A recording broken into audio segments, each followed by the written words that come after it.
You never know when we're going to be live. But we're live right now, everybody. Here we are. Elephant in the Room, episode 145. And we're talking to you today about Alabama football practice and basketball and other Alabama sports. We may even talk some baseball. We're going to do it right here on Elephant in the Room. That's Jake Coker. I'm Mick Gillispie. Make sure that you like and subscribe and comment. This is one of those shows that's meant for you guys. So let me go ahead and hit the open. Let's get this thing going.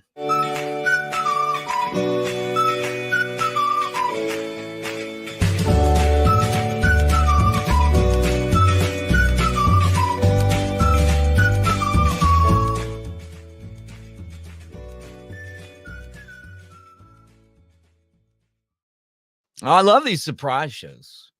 Elephant in the Room brought to you by mybookie.ag. Our promo code is Crimson. Use that. He's Jake Coker. I'm Mick Gillispie. What's up, man? A little under the weather today, huh? Yeah, I guess you're on the same bad karma cycle. Yeah, I'm feeling bad. Allergic reaction in the middle of the night. I don't even know what I ate. I'm allergic to tree nuts over here, I think. Yeah, you probably got that from your kids. Yeah, who knows? So they're just little germers. Every day's a nightmare. Bringing those germs home. For me, it's like somebody get home, my house should just be on fire, and I guess I'd just turn around and leave. Yeah, right. Wouldn't even call the fire department. I'm trying to figure out what they cooked those shrimp in last night. It must have been like, what are you allergic to? Nuts, like tree nuts.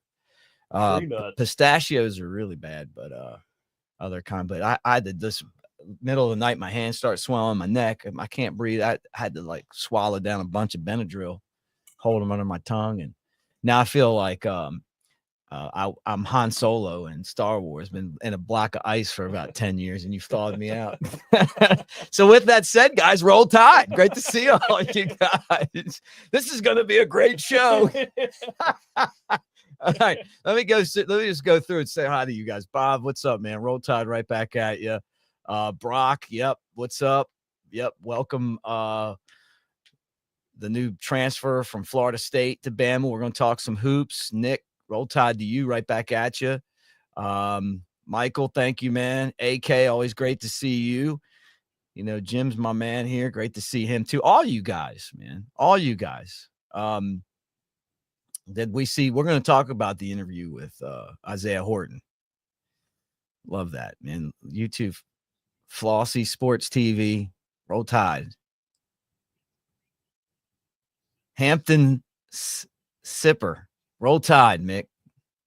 Sounds like Ty may haven't had another strong performance. Yeah, thanks, Hampton, man. Great name. Yeah. Well, I mean, we can start there. I'm hearing good things about Ty Simpson. I think he's kind of starting to take that, hey, this is my year thing and run with it. Well, man, I think going in, we all knew he's going to be the safest pick. In terms of which quarterback's going to know the offense the best, run it the smoothest, put us in really good situations from an X's and O's perspective. Right. But as Keelan Russell and Austin Mack, are they so much more talented that they overtake his positioning? And I think Ty is a really, really talented guy. But when you look at Austin Mack's measurables and you watch some tape of Keelan Russell, I mean, you can talk about talent ceilings all day long. And, you can be right, you can be wrong on that. But I don't think anybody's coming in there and beating Ty Simpson based on their knowledge of the playbook. It's going to be, can these guys make a lot of throws that Ty can't? And we've seen some limited action from Ty, and you can never really tell until you see him, and when the bullets are flying and the game's on the line. He's made some damn good throws. Just watching him play, watching him practice a little bit. But you look at Austin Mack, and he looks like he's got the potential to. I mean, he's got that NFL body, that Phillip Rivers type body. And then Keelan Russell, he's probably the best. I think Keelan Russell's probably the best athlete in the group. but again, it's intimidating coming in, and you got a guy like Ty who obviously understands what needs to be done out there on the field, and has been there a long time and meshes with those guys really well. I mean, you look at these interviews, you hear guys talk, you know, he's got a lot of respect, carries a lot of weight in that building, and it's going to be tough to unseat him, but hey man, I love the group that we got back there right now, and I definitely don't want anybody going anywhere. Well, I mean, and I think that's one of the things that you got to remember with this is that for Alabama to keep all three guys, Ty Simpson's got to be the starter. I mean, if they say, hey, Austin Mack, you're the starter, he's gone. Right? I mean, he's going to take his 2 years of eligibility and go somewhere else. If you say Keelan Russell's your number 2, then Austin's gone. Right. So I mean, that's I mean, somebody's leaving if you don't leave it as Ty 1, Austin 2. Right. And Austin's, well, they're all, I mean, I hear great things about all three guys though. Like I think too. Yeah. I do too. I mean, I think you got a lot of good options there. Again, but I have a hard time. Ryan Grubb coming in first year, he's got to really appreciate and be impressed by where Ty is right now. Right. To come in and have a guy with that good of an understanding of what's expected of him out there on the field, that's got to be really comforting for him. And then to know that you got guys behind him that can play, might not necessarily be there yet mentally, but can sling the ball around. Well, that's, I guess, the thing that we've been asking. And then Isaiah Horton kind of talked to the media, and you keep hearing that him and Ty have kind of said Ty was kind of the reason he was one of the reasons he came to Alabama. Yeah. Ready to catch the ball from him. And then you hear that they're like clicking in practice. Did you go through that? Like a guy, you're just like, man, you get in practice. I think you did say it was Foster, right? Yeah. Well, Robert was one of those guys that, I mean, again, game time is completely different. I think practice, sometimes guys think a little bit too much, get too into what the assignment is rather than, hey, let's just go play ball. You know, I mean, have an understanding of what you're trying to do, but also it's football and you got to make plays. I think some guys get caught up in being perfect, myself being one of those guys on the practice field, I think. And I think Robert was kind of one of those guys too. And then once he got out on the field, it was like he kind of switched it off and went and played. I would have loved to have seen what would have happened that year had he not gotten hurt against Ole Miss. Of course, I say that, you know, I mean, it's no telling what would have happened with Calvin, because Calvin got thrown into the fire so quick. It made him a lot better really fast. Yeah. But I would have loved to have seen what could have been done with Robert and Calvin in there at the same time, or just rotating in and out. But yeah, man, you think about our year, we had 9 new starters on offense. So there was a lot of moving parts and a lot of guys that had never played together, were gaining experience at the same time, learning how to play in front of 70 to 100,000 people. Right. Yeah. They're not going to play in front of 70 or 80,000 people at the 8A scrimmage this year. But, still, are you going to that? Like, what do you expect? I mean, I would think there'd be a lot of excitement around it. I want to see. I mean, I'm going. A ton of people there. Well, I'm going. I mean, I'm going to go. I heard it might get cold by then. You might get cold by then. No, it's cold. Like the cold front's coming. Oh, yeah. Weather's been great, man. I mean, shit. And last week, it's been raining every day. I haven't been here. Yeah. Up in Tennessee, I've loved it. Like, what are you talking about? No, and honestly, the main reason I got a sinus infection. I think. Well, you know what? I need as much rain as I can get right now. You know why? Yeah, because your backyard's not a shithole anymore. No. I did all this for you and my neighbors. My neighbors could come over like, oh my goodness. Outdoor show. Yeah. One of these days. We should do one on the porch. Now we can. Now you can bring Nick Saban over to be on the show. That's right. I just didn't want Coach Saban to see me to have a shitty backyard. We may have to go down to Jupiter for that one. Hey, that's fine, man. It'd be great to have him on. But Isaiah Horton is a guy who had a bunch of experience last year in Miami. If he'd have stayed, he'd probably have been their top wide receiver, and then now we got him, and he's been great. And him saying that he wants to play with Ty, you said it before. The players are going to tell you who the next guy is going to be. Yeah, that's right. I mean, if I was a head coach, I'd just take a poll from the team. Who should the next quarterback be? And I'd pretty much lean on that and making a decision.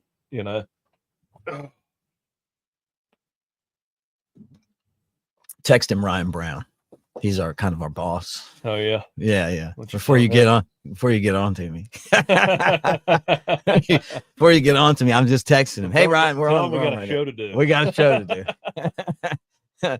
Be like me texting him during the next round. Yeah. Hey man. Right. Hold on a second, LT. Hey, tell him to take all his problems done away. Yeah. Oh man. Hey, great to see all you guys, by the way, for our live show. Dunaway's probably at the Final Four, huh? Yeah. Following Auburn. Yeah. Yep. Yeah. That'd be. What do you think? I mean, I'm going to talk about Auburn basketball, but I saw a lady with a Florida hat on today at the Greers, and I was like, "Oh yeah, Final Four. Is that tonight? No, it's tomorrow. Tomorrow, yeah. Saturday. Championships Monday. Yeah. So we'll have an SEC team in there because Florida and Auburn are playing, right? Yeah. So we'll have one in the final, and then man, I'll tell you what, one of the best games of the season was Florida Auburn when Florida beat them down there and made all those shots.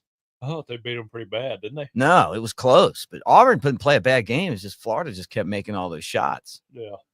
Nick says it's the best team in the country. 87 today in Birmingham, Alabama. Thanks, buddy. I was just in Charlotte. Did any of you guys hear me on John Boy and Billy, the John Boy and Billy show? Anybody? Yesterday? Oh, I forgot to listen. I know, me too. Like one of us. John Boy was cool, man. Like you'd have liked it. You and John Boy would have hit it off. John Boy's he likes hunting. Man, huh? Yeah, he likes hunting. Rolled in with his camo. Had like a group of friends that were like all just like the people you would expect him to hang with. When you said he's the kind of guy that you'd hang out with, I'm like, is that I can't tell where he's going with this. Let me see. Oh, here, hold on. This is so you and I do the tailgate show together, the Bama tailgate show, and they're a supporter, man. He supports that, but it's because Carl the Cook Lewis, this is the John Boys of this guy right here. They have a radio show that's like a national radio show. It's like Rick and Bubba. It's just bigger, and John Boy's it's just on all over the country. John Boy's he's the big one, isn't he? The big one? Yeah, he's a big dude. Yeah, so I stayed at his house. He looked like an older Brett Favre. He was cool, man. A lot of success, and that's I just kept thinking this is where we're going in our career. We're going to end up with a big farm and like a bunch of money. Like he had all these. I stayed in one of his guest houses, and his fun buddy was like, "I've been asking him for years if he's going to give me any of his money," and he said no. I quit asking. This one guy, we like the bands. He had this band that was there. They're called Velvet Rodeo, and they're like a country act from North Carolina, but they're in Nashville now. Great people, man. And I hope they make it. I really do. And they set up and played just for John Boy, because they love John Boy, and they grew up listening to his show. And anyway, they're playing, and it's great. Like it's like I'm sitting at a private concert. I mean, with a pre-legitimate band, and then I look over, and one of his friends has slipped off to do something, and in a cloud of smoke, I see him over by sitting behind him on a tractor in the barn, and I just couldn't stop laughing. Like you're performing, the guy's like is sitting in a tractor lounge back. I was like, this is very Was it interesting. just a pile of smoke around him? Oh man, that was cool. It was a good time, man. Really, really funny. Sit there I and thought he was in North Carolina though. he is. I went to Charlotte. I thought you said Tennessee just a second ago. No. I thought you. No, I was in Charlotte because somebody on here is from Charlotte. AK, I think it was.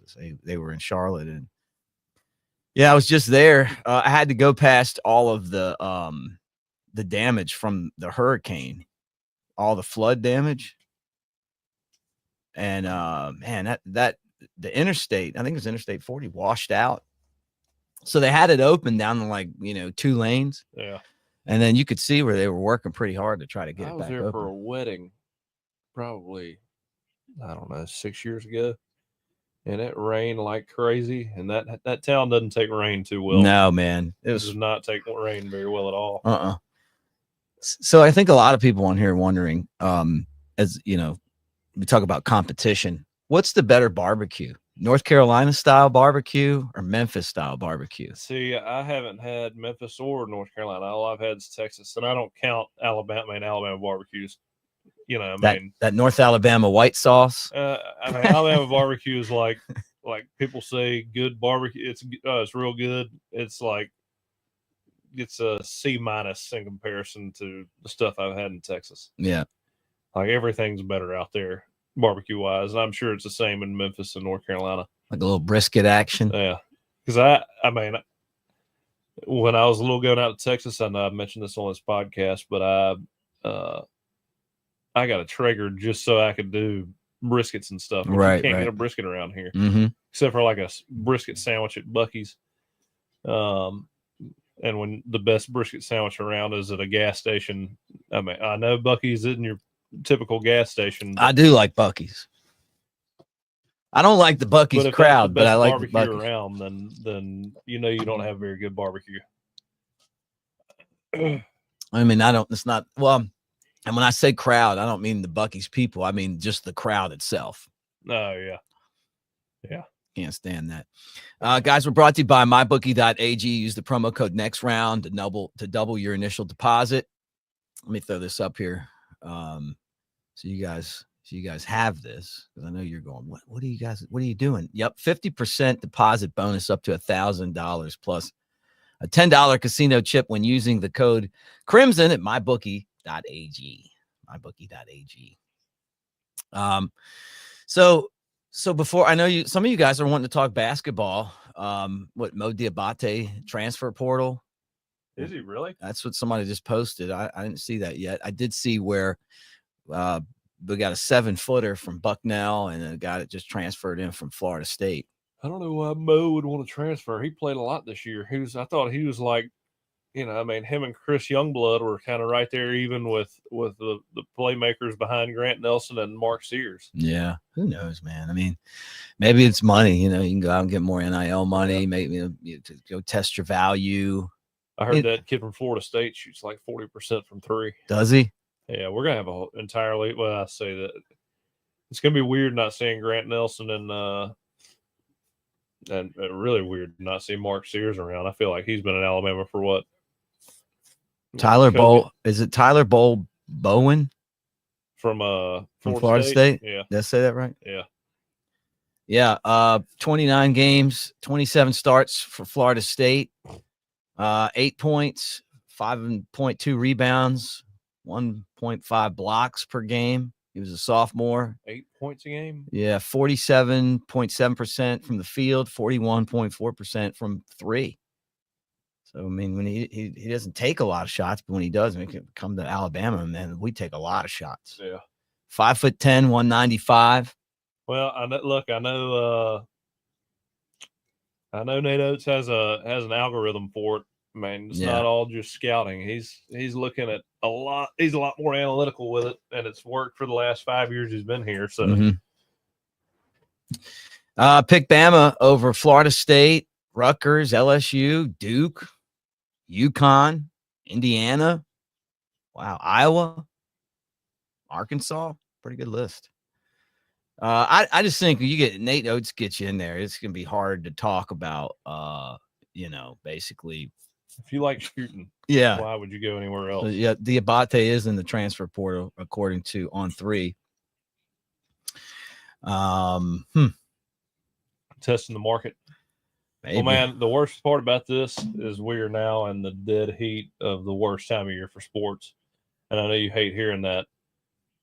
But because I love baseball. That's why you're saying that. Until we get to the College World Series in baseball or the regionals, all that. Not a whole lot to watch. Even though I did watch us lose right there at we got beat by Oklahoma Saturday, but we are number 8 in the country. Yeah, right still won the series. Yeah.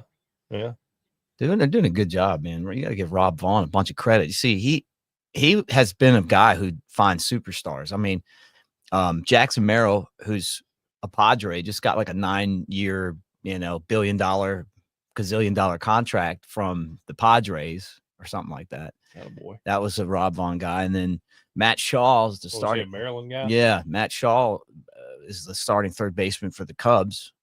I mean, I've got the Cubs game on right now. He played for him at Maryland, and now this LeBron guy is like. I saw Vaughn get tossed the other day. Did you? So did you go to the game? No, I was just watching it on You were TV. watching on TV? Yeah. I'm going to be there Tuesday. You going to the game? Mm-hmm. You going to a game? Who are we playing? We're playing Southern Miss. They're top. Southern Number 13, yeah. So first time I've been there since I worked TV games there. I just haven't been back. Oh, you've seen the new stadium? I did the first game on television against Maryland like years ago. But with the new additions, lights, all that. Yeah, all the whole was all new. Yeah. Wait, what year was that? I don't know, 2017 maybe. I don't know, 16 somewhere in there. Yeah, it was cool. And it was fun too, man. I love baseball. Yeah, they sure Tuscaloosa probably had to hire a contractor to clean that city up after you left. They did. Same guys that did my backyard. Oh man, it's so funny. So let's so what do you think of the basketball? I mean, like, do you think that Nate Oates is going to be able to kind of maintain the run that he's on right now? Doing it so far, finding new guys. I mean, last year, but when the season was over last year, we're like, all right, what now? And then all of a sudden, we got a whole new batch of players: Aiden Sherrill, Aiden Holloway, Youngblood. What's his name? Cliff Amori. Yeah, Amori. Yeah, I mean, we had a brand new batch of faces, guys that could play. That, hell, we made it to the Elite Eight. So, hard to complain about that. Yeah. No, I hear you. And then, like to see kind of where things are. But we knew that this year we thought that Alabama had a chance to be the number 1 team in the country starting the season just because of the fact that they had Grant Nelson. We didn't talk about this last podcast, I don't think, but 5 minutes into that Duke game, I felt like we were overmatched. I don't know if you saw the same thing, but it just seemed like physically we weren't going to be able to hang in there. Those guys just out athleted us. The best national championship game would be Duke versus Florida. You talk about 2 teams that are just technically good and just have playmakers. Florida's got the athletes, man. They got the athletes right there with anybody else. I mean, think about that matchup. Like, and who knows what's going to happen? I mean, and I'm not pulling. I mean, you guys know I hate Auburn, but it's not even that I'm pulling against them. I just think watching Florida the last few months and then watching us, it's like, man, I'm pulling for Florida. Yeah. I mean, they're both good. I know you've really rubbed it in Auburn's face for that loss last year to Yale. Yeah. We can't have them, I don't mind them climbing the ladder a little bit, but I'm ready to, let go of that thing and let it just crash and burn. Let it go. I pulled for Auburn in, I think, 2019 when they made it to the Final Four, but back then they I felt like they were an underdog. Mm-hmm. They made a run they shouldn't have made. And this year, they've been number one for a long time. And I mean, it's like I've said before, man, a booger that believes is a dangerous thing. Can't let them get too high. Yeah. God. That's funny. Hey, if you like that comment, give us a thumbs up. Roll Tide. Now we got some thumbs down. Some Auburn folks. Oh man, a booger that believes. Man, it would be unbearable if they won. No. They got the best player though. An offensive comment. I feel like that's pretty standard. Yeah, I can't save you if you go off the rails. It's a live show. So is that terrible? You're just getting canceled for that? No, I'm just kidding. I'm really just joking, but it's funny to hear you say that. I said it. You started acting like that was really offensive. I was up late last night. Oh my goodness! No, I'm just kidding. I prefer to call them bugs instead of boogers. No, yeah. So that's so much. Yeah, that's so much more hospitable. That's so nice.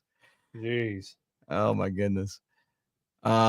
So I don't know. So what's, I guess the team Houston, we're not giving Houston a chance. See the way they shot against Tennessee?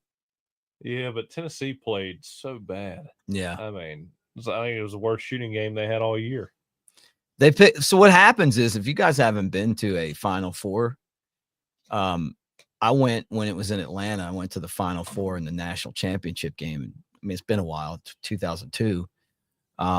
But it's a different looking thing because you're in a giant arena. Yeah, the floor's out in the middle. Yeah, the floor's out in the middle, and it's like when you shoot, your depth perception can get off. Yeah. It's just not that easy to, kind of, for some players. And once you get into a cold shooting, right, it's just different, And I would almost, if I was Nate Oates. Well, that was the Elite Eight. Was it the same situation there?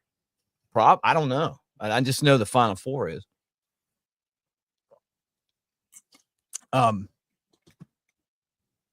So I think that's kind of one of those things where you're like, okay,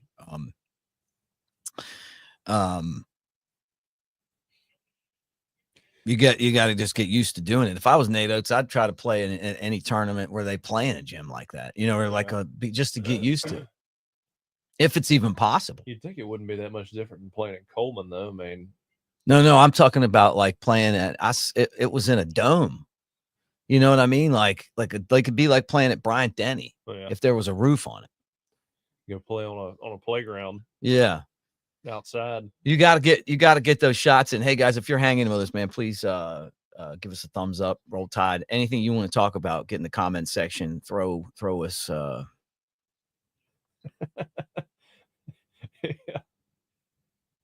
Oh, pick us up. Yeah. We're struggling over here. Yeah, Duke absolutely swarmed us, man. That was like it was so much worse than the losing to Connecticut last year. Oh no. So we just awful, and Sears just couldn't do anything. We had some juice in that Connecticut game.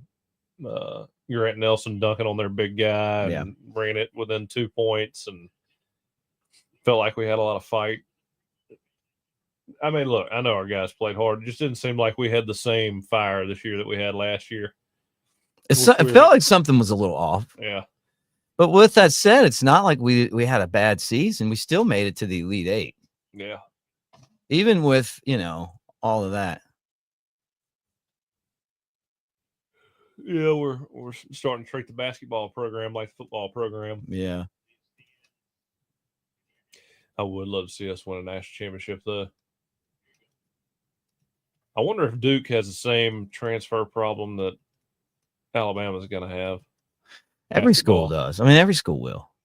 I mean, that's just, yeah, man. I mean, because you go out, basically what the game plan is you just go out and restart your value every year. Like you're a free agent every year. So if, you're doing this for money, you just, Yeah.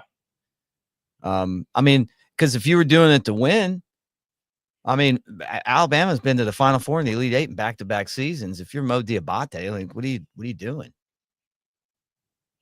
But people don't, you came to Alabama because you loved Alabama. But you also had an opportunity to play. I wonder if Duke's kind of like that. Where I mean, you got national fans that pull for Duke. Kids want to play for Duke when they're little. Oh yeah, I saw where everybody busted out all their Duke gear after the game. Who did? When I was up in Tennessee, I kept running into Duke. I've never seen people wearing Duke ever. Yeah. Had that stuff back from like when's the last time Duke won a championship? It's been a minute, right? I don't know. Probably hadn't been too long, right? Look it up.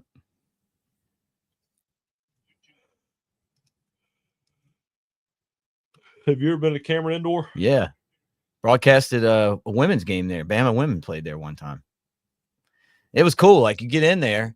It's tight, isn't it? It's like a big high school gym. Yeah. And the press box is like in the rafters, and there's like metal bars, and they're like, don't stand up. You couldn't be in that press box. You're too tall. Just old school. And for me, I'm too tall. Like I'm bouncing down, but I don't think somebody that's 6'5" even want to venture in that thing. Yeah.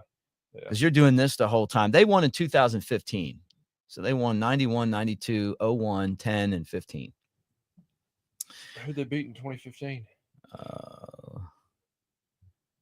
They beat Wisconsin 68-63. Huh.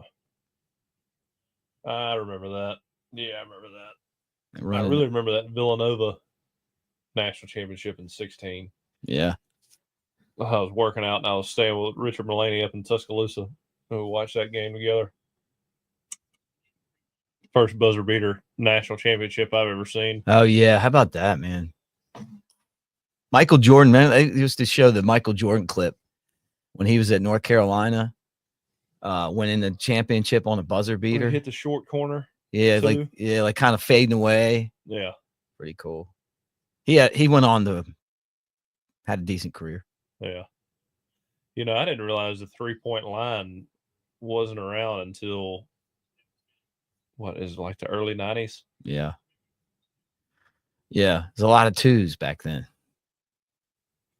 I like imagine a time when there wasn't a 3-point line. No, I'll tell you the game of basketball.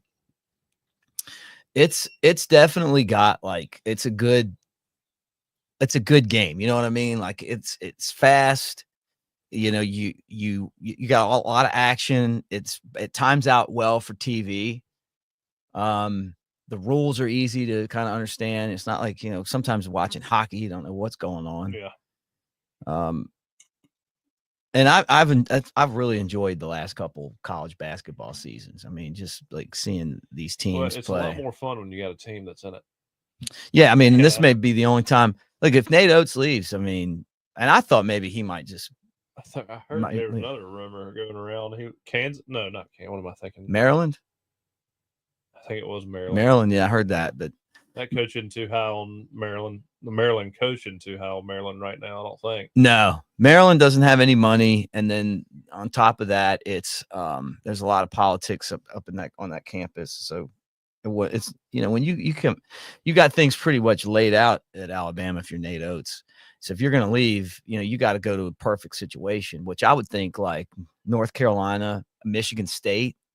I could see him replacing Izzo at Michigan State, maybe. I mean, if that's, I'm sure he's got a job that he wants, but as long as we got him, Ben, I'm telling you, I'm going to support him. And yeah, we were playing at Maryland once.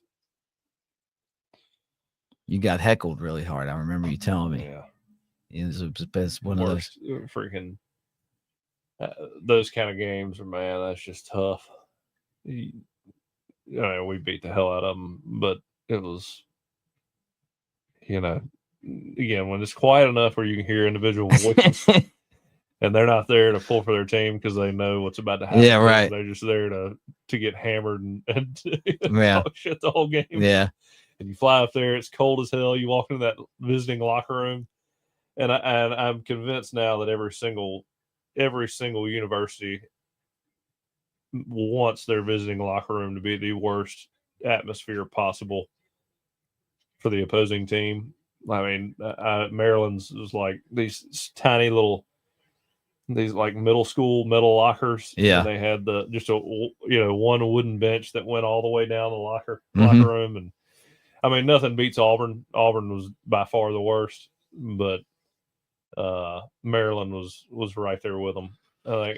Auburn used that extra money for their big jumbotron and has kept the same visiting locker room for probably 60 years or however long that stadium's been around. But yeah, those visiting locker rooms, man. I'm trying to think off the top of my head just one that was decent. I don't know if we've ever talked about it on here. You were telling me about Auburn's locker room for football one time, and that's a story that I was like, man, we got to talk about this on the pod. And, hey, Tyler, thank you for the super chat, and you guys keep asking questions. I'm gonna hit him with these when as soon as we kind of get there. But I want him to tell you about the Auburn locker room. It's like getting your ankles taped in freaking Guantanamo Bay. I mean, they had the only place they had their. So you walk in that locker room, it's just like, I mean, it's god awful, and it's just one big room. But the main thing that I remember is the only place you get your ankles taped was against the wall in the bathroom. And they had no doors on the toilets, I mean, so picture this, guys. Somebody has to take a shit. They're in there taking a shit. You can't see the room. Look, I'm about 8 feet. I got what you doing over there? My face and Mick's face. It was about like that, except on the training table, you sit on a table and you put your feet out. So that's another 4 feet, and then there's somebody at the end of your feet taping. And I just say it. There's a guy taking a shit about 3 feet behind the person taping your ankles. Yeah. Man, it's so funny. Like I went to a bar one time and there's no door. No, I know. You just like, you're like, thank God. I was like, man, we can do whatever, but I'm not. I make sure I don't go to the bathroom in here. You got to to take a shit without a door on the bathroom. You got to be a special kind of cat. That's prison style, man. Oh, man. Oh yeah. I was at a bar one time in Louisville for a bachelor party, and the walk into the bathroom, and there's a stall with a dude that looked like he just rode there on a Harley, just taking a big shit, and I'm like, this is terrible. Like I walked in and I walked out. Like you got to have a ton of confidence, or you've gone through a lot. Yeah, right. To be able to just, hey, man, screw it, we're doing this. Yeah, right. Yeah, I mean, I don't even like going into like the bathroom at the gas station when there's a bunch of people in there in stalls. If I'd have walked out into the stadium somewhere before I went in that locker room. I'd rather shit outside. I'll just crouch down behind like one of the ambulance they always have parked out there. like this, like you're in the woods. That's how the deer know you're there. I heard that the hunting camp, they were like trying to get you to stop taking shits in the wood. What? I'm just kidding. All right, it happened to me once. you get that. You talking about me going off? I know. This is how I quit hunting. I'm just joking. Oh my God. Maybe like you're looking for some leaves. Is Auburn's like locker room? Is it painted pink or something? Did somebody tell me? No, just white center block walls. White. Yeah. Surprised they put paint on it. Yeah, I really am. I just don't, man. I don't know. They ought to have like standards for all that stuff. If the players continue to have like a say over what's going on, I could see whatever their association will be or however it's going to work out, say, hey, we can't do stuff like that. Like, you know what I mean? Now that players have like kind of like a, like a much bigger say. Yeah. that kind of stuff just doesn't work. That was, I mean, I care less where you change before a game. It doesn't matter. But the lack of doors on the bathroom, that's a little bit right. That's a little bit much. That's so funny. All right, let me get to some of your questions here. Let me start with super chat. Thanks, brother. Appreciate the super chat. RMFT Coker is still the starter on my all-time title-winning QB at Alabama. And appreciate it. Yep. He said that it clearly meant more on game day. I got it on the screen for you. I know it meant a lot to you, man. I mean, like, we worked together. I didn't really look up your stuff. I mean, I remembered it, because I lived through it. But then, like, I don't know, it was like a month ago. I was trying to find a picture of you for, because I wanted to have, like, for the thumbnail, like, I got a new one. I had to take a new one for work. So did you? Like a new headshot? But I wanted you on the sideline, like, doing the, like, sending out plays, You didn't do that. So I couldn't find one. But then I found all your other stuff. I told you my story about signaling. All you can do is screw it up. Yeah, right. I Much hear like you. being the holder. Yeah. No, I'm on. Two jobs. Yeah. That I mean, at least as a long snapper, you might be able to go make a tackle. That's a pretty bad one too. Yeah. Kicker, you can at least win a game. Being an offensive lineman is pretty tough. You talk about, you have a bad game at right or left tackle. People are going to know about that. Mm-hmm. Here's one from Jay. Roll Tide guys. I think it would be cool for Jake to do an interview with Brandon Coleman from the Red Clay Strays. Here in Fairhope, we have the Red Clay Strays. At least they had. I don't know if they're coming back this year, but they always do the concert in the park, which is huge, that series. And they've kind of gotten big. I mean, for sure, they're really good. Yeah. We'd love to have them, man. I mean, like, I work with I don't know how old those guys are. Be fun to talk to them, though. Yeah, I mean, I think they're older than me, but I've heard a lot of good things about them. Mm-hmm. Are they from Mobile? Yeah. Okay. Yep. That's what I thought. Yeah, it'd be cool. Who's on our bucket list now that the yard's fixed? I think we could. I'd feel comfortable having Saban in. Hey, Coach, I know you don't have anything going on, so you might riding down to Fairhope for it. Yeah. Cochran, would love to have him. We got to go up there and see them. Yeah, go up there. We could go up. Blake and OJ and Coach Cox. And all of them. Bo, Scarborough, they're all working up there. We'll just set the equipment up and do like bang out like 6 podcasts in a day or two. Obviously Coach DeBoer told me that he would come on when we wanted him. Yeah. So he did the tailgate show with Brett and I, and great guy. I pull for him because he is such a good dude and he's our football coach. Man, I mean, like, bucket list wise, can you imagine if you got Joe Namath in here, like, telling the truth? Like, not we had Jimmy Carroll in who played with him. You kind of felt like, those guys they're going to keep a lot of the stuff that they tell in the locker room. Oh, yeah. We try to bring that out to the audience. The quote that I really like from him though is when he talks about going out with Stabler. He's like, Kenny, Snake, we got to go to sleep, man. He said, Kenny goes, hey, man, we got a lot of dark left.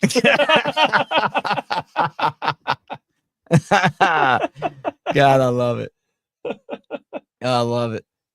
That's so funny. I think so I was talking to somebody the other day about, like, being a regular at a bar, because he was a regular at the Floribama. Like, he had his own seat. When he walked in, you just got up and gave him a seat. How cool would that be to have, like, like you walk in and everybody and not begrudgingly gives you your seat. That's your seat. They just know. Yeah. The Snake. I worked at Crimson Tide Sports Network when he was there, and he couldn't have met a guy who was just more genuine. You know, Snake was genuine, and he's the best radio guy that Alabama's ever had. He's better than all of them. You know, I don't care play-by-play, John Forney, Eli Gold, Chris Stewart, all those guys. I like all those guys. Without even trying. It's just show up, watch the game, talk about it. Yeah, his stories. It wasn't like he didn't dissect it too much, but it was just perfect. Kenny Stabler. That was perfect. Yeah, you're right, man. Absolutely perfect. Great. So I don't know. So anyway, on your bucket list, I would love to have Kid Rock. Would be a cool one to get in here. I mean, can we shoot big here? Shoot big. Yeah, like let's come up of people we'd want to talk to.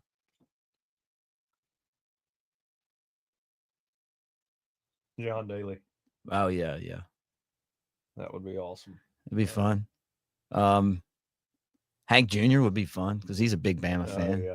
They had to do Hank Jr. and Kid Rock and John Daly all at the same time. It'd be hard because you couldn't get in depth with anybody. Yeah, you're right. Everybody would be laughing. I mean, who are some other Bama fans? Like, you know, because you'd have to have the Bama tie-in. I think, you know, either you got to be from here. Namath. I've met Namath one time, and he comes off the same way you described Kenny Stabler. I walked up to him and I was like, there's no way he's going to know who I am. You know, I was going to introduce myself and he's like, Jake, what's going on, man? I was like, holy shit. Yeah, that's awesome. That guy lived the life. Oh yeah. I mean, you go watch that documentary that they did on him. And when I met, I mean, you know, before I met him, let's just say I met him in a kind of a weird situation, or he came in and was like making jokes. nothing like, you know, crazy that I couldn't really repeat. I just don't want to repeat a Joe Namath story, you know. Right. But he just comes in making jokes that are hilarious. People he doesn't even know, talking to him like he's known him, you know, for a long time. Just that kind of guy makes you feel like you're at home, you know. Hey, I think that whole group of guys that played for Bear are kind of similar in that way that I've met. Just old school throwbacks, you know. Yeah. Yeah. But it'd be fun, man. I mean, I'd love to hear about his stories, like what when he was just like running New York back in the like 60s and 70s. Fur coat. Yeah, the fur, yeah, the big pimp coat and everything. You know, like the outfits, and he's the last Jet. Like, think about it. The Jets have been to one Super Bowl. He was the quarterback. This is 1969, and they haven't done anything since. Yeah. Yeah. Broadway Joe. Oh, Broadway Joe. Pretty funny. Well, Paul Crane was on that team too. He's a Mobile guy. Mm-hmm. But it'd be fun to talk to him. Yeah, I used to play golf with Paul. He played with my dad. He got Alzheimer's and he ultimately passed away, but he was funny as hell. There towards the end, we'd be playing in a scramble and he'd hit a ball up on the green, and he got pissed off my dad one time. Because, you know, scramble, you hit the best ball. Mm-hmm. I mean, you know that, right? Yeah. It's like what we played for Robbie Glenn's tournament. Yeah. And Paul hits his ball up on the green, and you know, we're taking the closest ball to the cup. My dad hits Paul's ball up to where the best ball is, and Paul just gets pissed off my dad because he's thinking he's playing his own ball. Just let him have it. Just let him touch it.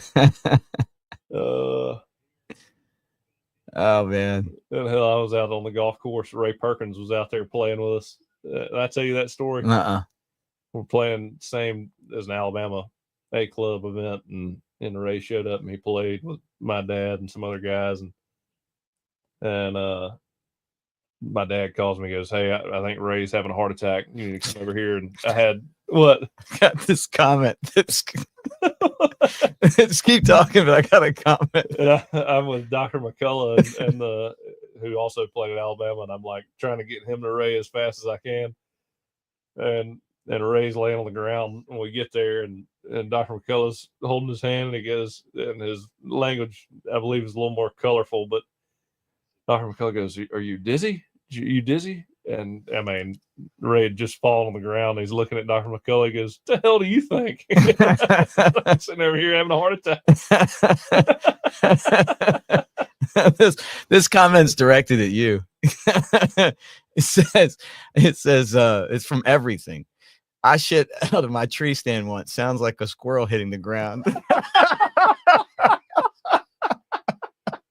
I'm so sorry for where I've taken the show today. Apologize to everyone. That's about par for the course today. Yeah, here's one though.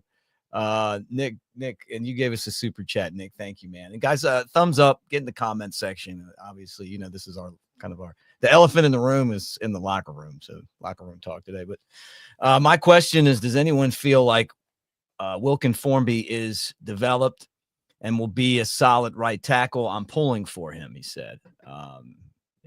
Kind of did that. And he said he's pulling for him to win the job. I think that Wilkin Formby has kind of become somebody that people like because of the TV show, The Tide That Binds. Yeah. I think people like him from there. Last year we saw flashes of, we thought, it was going to be a good year, and then he struggled, but it's a tough position. Oh, yes. I mean, that's playing either side. Tackle's tough, man. I mean, you got those guys are 300 pounds blocking guys that are 240, 250 that are running, 4.6s, 4.7s if you're average guy. I mean, that's a hard thing to do being that big. Mm-hmm. I like Formby that. What are you laughing I'm at? still laughing about that other comment about the squirrel. But I don't know, I tend to give guys that have had a season under their belt the leg up, just because they've had that experience, kind of understand what to anticipate. Plus, he seems like a guy's got a good head on his shoulders. So, I mean, I also hear about this guy from Finland we got who's jumping around, competing with Formby a little bit. What's his name? You know who I'm talking about? No. I mean, I'm sure I do, but let me see if I can.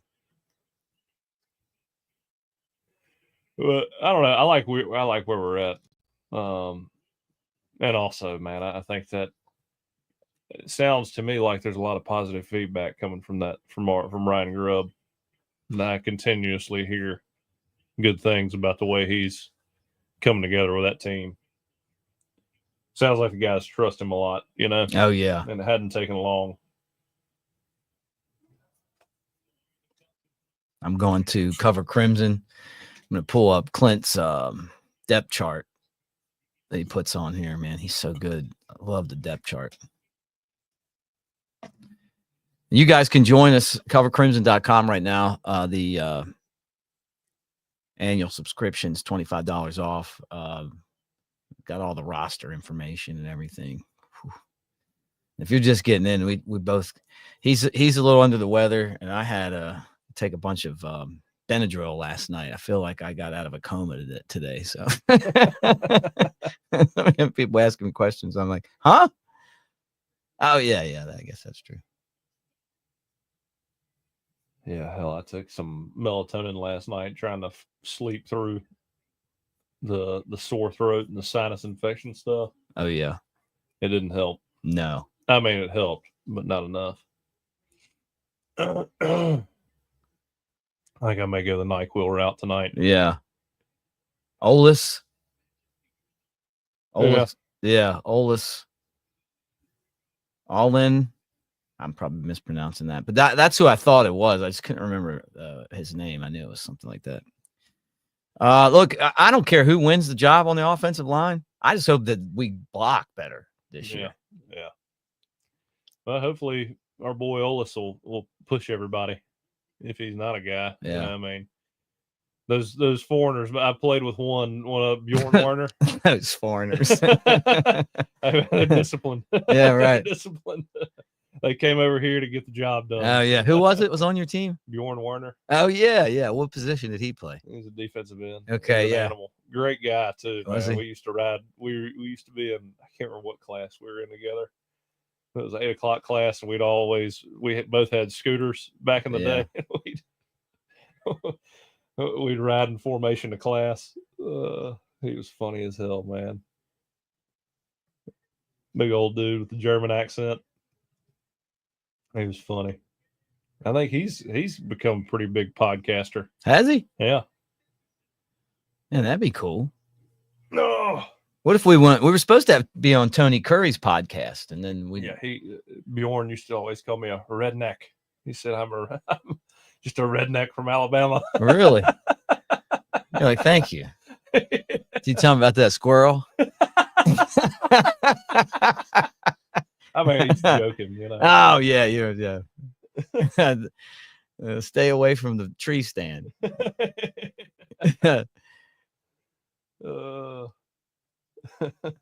That's one way not to shoot anything. So we got this week's gonna be it, man. We got one more week of spring practice, and then and that's it. So if you're Ty Simpson, you're the presumed starter. You know, I mean, we're not going to know until the season's about to start. But what advice do you give them? Like, what do you do from the point of the end of spring practice to the start of fall practice? Heck, man. I mean, it's like anything else.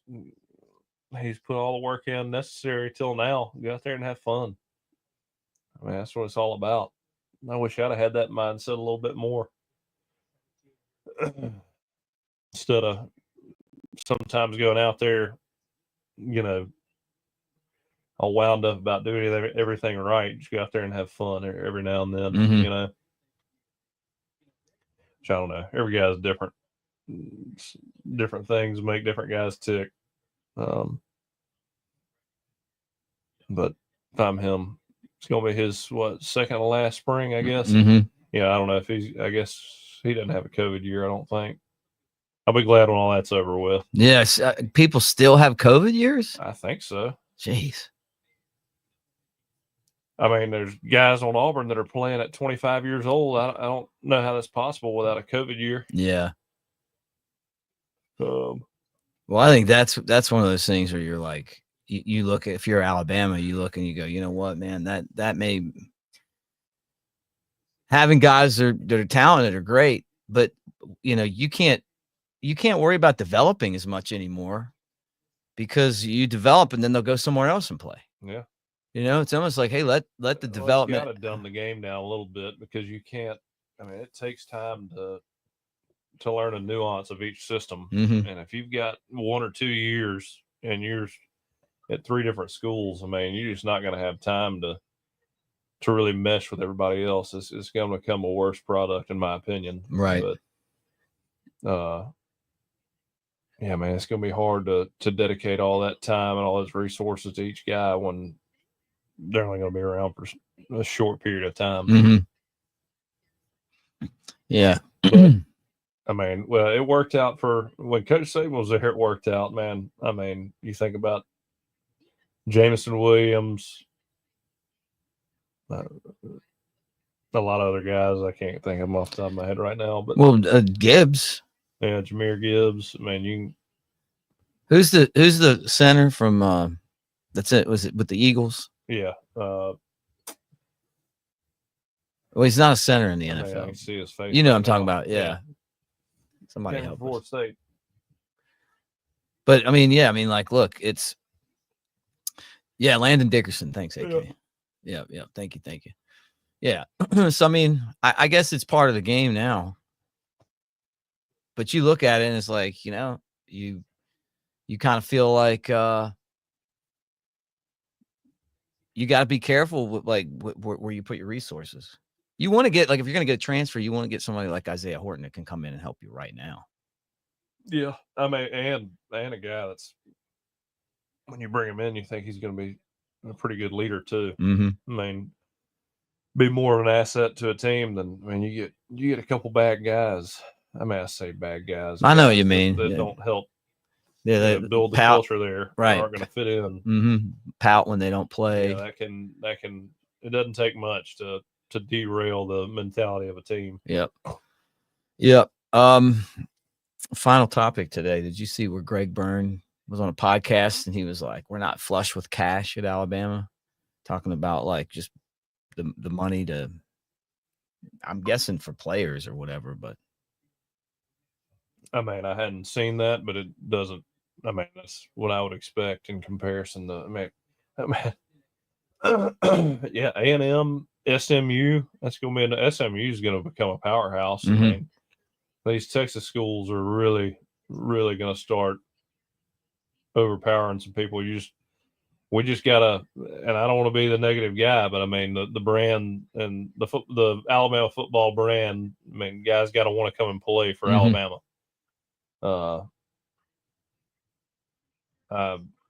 I freaking love Alabama, and I want us to win the national championship every year. It's just this is a brand new era. It's going to be tough without the resources that a Texas has, and A&M has, and Ohio State. I mean, it just is what it is.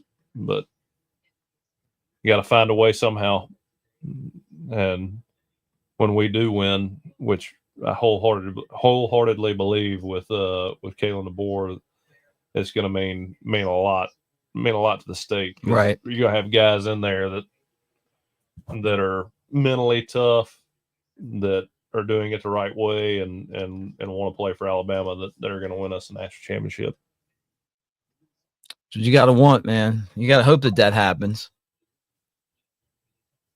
Yeah, I mean, people see the amount of money that Alabama football brings in, but when you think about how much was spent, I guess reinvesting back into the business, I mean, that wasn't cheap. They ate up a lot of that. But when you're paying guys on top of that, I mean, you look at NFL complexes, they're nothing in comparison to Alabama, Clemson, Ohio State, Oregon.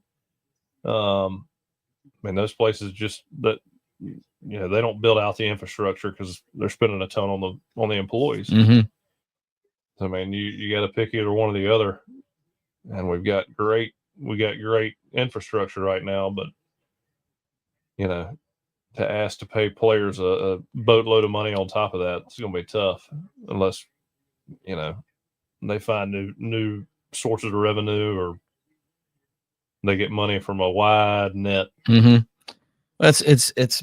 I mean, look, football at Alabama has been paying for everything for a long time because it was amateur, but it was a business, and it was a $1 billion business, and so they're going to have to look around and say, hey, where's all the money going? Yep.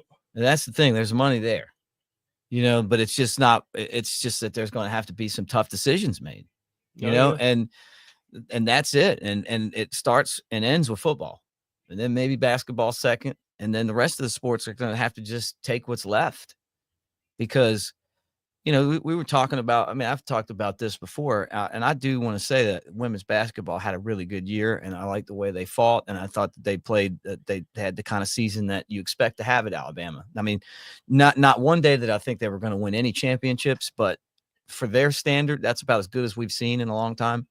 With that said, it's when you're paying a women's basketball coach $500,000 and nobody, you could go get a high school coach and put him in there for $30,000 or $50,000 or $60,000, and no one's going to care either way.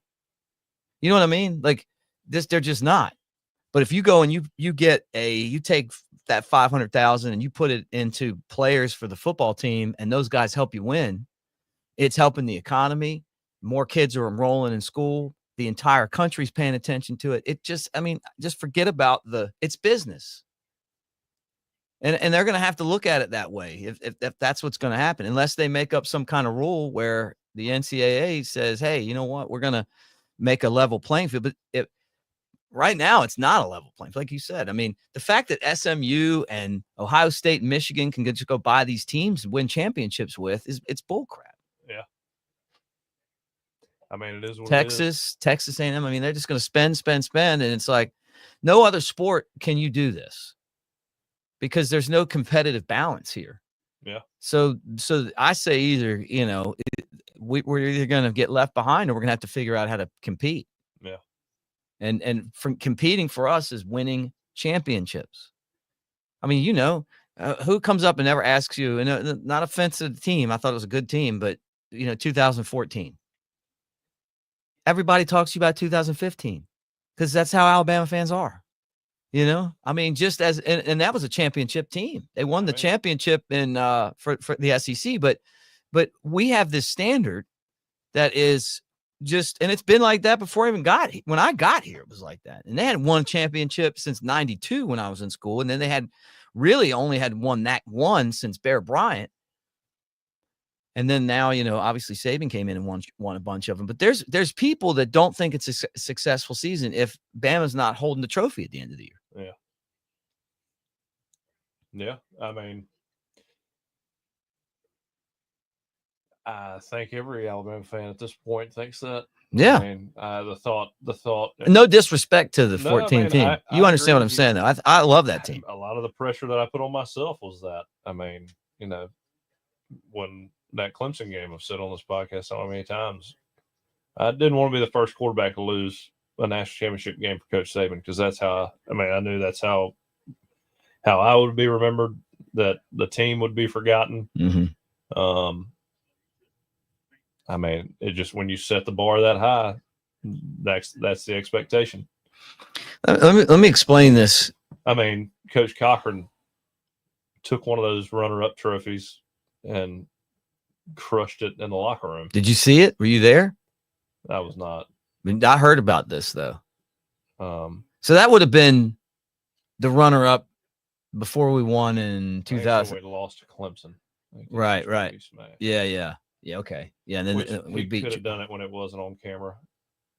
Prior, and I was there. I mean, I feel like it all kind of runs together. But I mean, again, it's pretty funny though. It's like the Bad News Bears. They, the movie. Yeah. They come in second. They throw the trophy in the trash can. It is what it is. Yeah. It sucks. I mean, don't get me wrong, there's the percentage of kids or people in general that get to play in those games are very, very, very small. But Alabama was it was different at that time. Yeah. I mean, AK's got a comment here. He's like, if all 5 million Alabama fans donated $5 to Yay Alabama, we'd have $25 million a year NIL. I mean, and that's where, look, I think that's where Greg Byrne has to go, man, is that's where our strength is. It is in our numbers, but there's so many Bama fans. I think there's some people that aren't going to want to donate because they kind of feel like bad taste in everybody's mouth for all this. Mm-hmm. Well, here you go. You pay all that money for tickets. Like they tax you for the tickets. They overcharge you for the concessions. You get a terrible in-game experience there. They're making billions of dollars on TV. Everybody's overpaid. And then it's like, the guy that's working like, 50 hours a week, 60 hours a week, busting his ass, doesn't want to go out there and pay that. Like give some kid, riding around in a Lamborghini. Like that's the perception, it doesn't want to pay them. The schools that are paying, and I'm sorry to interrupt you, are the ones that haven't won in a while. Yeah. And they're like, hey, we don't care. We'll pay those guys. Yeah. Does that make us spoiled? Yeah. A little bit. No, but I think it's a use of the finances too. I mean, it's one of those things. It is what it is. If you want to win, you're gonna have to pay. I mean, unless they make it's pretty black and white. Some kind of rule. If you don't pay, you may look up and win one here and there, but it's going to be back to maybe once every 20 years or longer than that. Well, here's what's got to happen. You don't win without the best players. Well, look, like ESPN and CBS and NBC, they're making all this money on this. the NCAA, the universities, they're making all this money on it. They ought to be able to figure out how to take some of that money and put it towards the football players and in basketball that are generating, and then, once in a while you end up with like a Caitlin Clark who just transcends a game, and is that valuable. That person's worth money. But that's kind of what it feels like it's coming down to, because I don't think that they can go to court and be like, put this back in an amateur box again. No, you can't. Did you see Mike Gundy? I guess it was 2 or 3 days ago. He was being asked about teams having joint practices. Like, I think it was Dion proposed the idea. Oh, yeah. NCAA said that, that's grounds for punishment. And Mike Gundy was like, "Oh, I don't know what grounds they would have. I mean, if I up and just did it, I don't know. I mean, what leg would they have to stand on to punish me for that? And Yeah. they can't do a damn thing about anything else anyway." Right. I mean, the NCAA doesn't even exist, pretty much, in my opinion. They may be the organization that organizes these events, and I mean, they do what they can now, but what kind of authoritative arm do they have anymore? They tried it with Tennessee, and Tennessee took their ass to court, and that ended fast. Yeah. Over I guess NIL with their quarterback, but man, who knows, man. Coach Pruitt's trying to. He's coming out of Tennessee too. Yeah, I saw that. $100,000. He's probably like, man, all the stuff $100 million. $100 million. It's a big lawsuit there. Yeah, I think Tennessee did it. I mean, I don't know the details, but I mean, I've been around Coach Pruitt a lot, and I love Coach Pruitt to death. Whatever happened, I know that. I mean, it's like I said, I don't know any details, but you would have to really show me some hard evidence that Phil Fulmer wasn't involved and Tennessee didn't know anything about whatever was going on. I mean, I think they used him as a scapegoat in that whole deal. Not that, I mean, had Coach Pruitt won a lot more games, I don't know what happens, but I mean, they were doing whatever they could to get him out of there.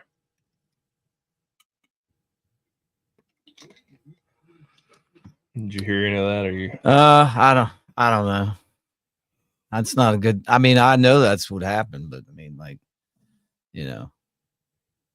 What are you doing over there? Nothing. I'm just talking to you. Yeah. What? I don't know what the guy's gonna do. Is he gonna get $100 million? They had him like handing people McDonald's bags full of money. Isn't that what he did? Allegedly, I don't know. I hope they let him come back in. I'll take him as defensive coordinator today. No offense to Kane Wommack. Golly, friend of the show. No, I like it. All right, he's not coming back. No, I like Kane. Kane did a good job. The swarm defense is great.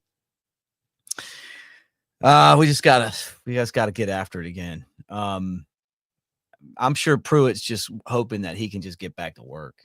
Yeah. I guess he hadn't been able to work since then. Or he would have been in Alabama had it not been for that whole deal with Coach Saban. Yep. There's a lot of smoke there. Let's talk some baseball, man. There's not too many people at Alabama that didn't love Coach Pruitt. You got baseball ranked nationally, and they are at Auburn today. Playing Auburn today? Yep, 6 o'clock, 7 o'clock tomorrow, and then 2 o'clock. Heck yeah! Well, I guess I do have something to watch. A little bit of baseball. SEC Network Plus, which means it'll be produced by college kids, and then a couple of SEC Network on Saturday, and then SEC Network Plus again on Sunday. This is a big series. I mean, no matter how good or bad you are. Is Auburn good? You would ask me that. I'm going to guess they probably are, but let me see if I can find it.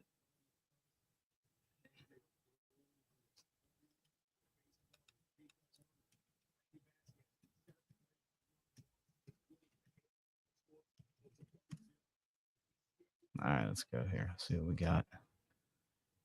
Sports.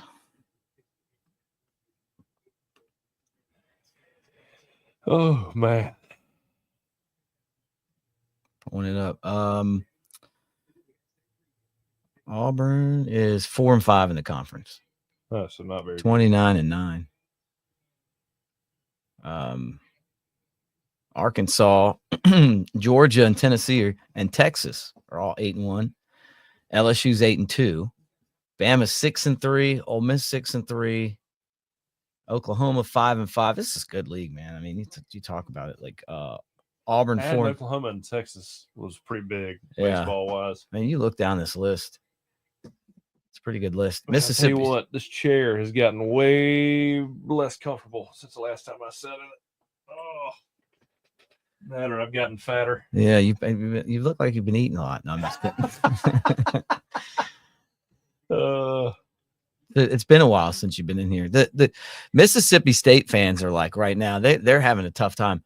They're 1-8 since they won that national championship. Like baseball was always their thing. Man, that was a fun year to watch them play baseball too. But Yeah. I think that's the last thing they've been able to hang their hat on. And I usually pull for Mississippi State because, I mean, they're in a different state. They're not good enough to talk trash about anything, and so you kind of pull for them. I probably of any non-SEC or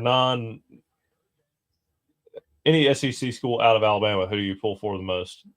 You had to pick 2 or 3 schools. Oh man, that's a good question. For me, it's Mississippi State and Arkansas. Why? For that reason, right there. Because they're underdogs. Yeah, pretty much.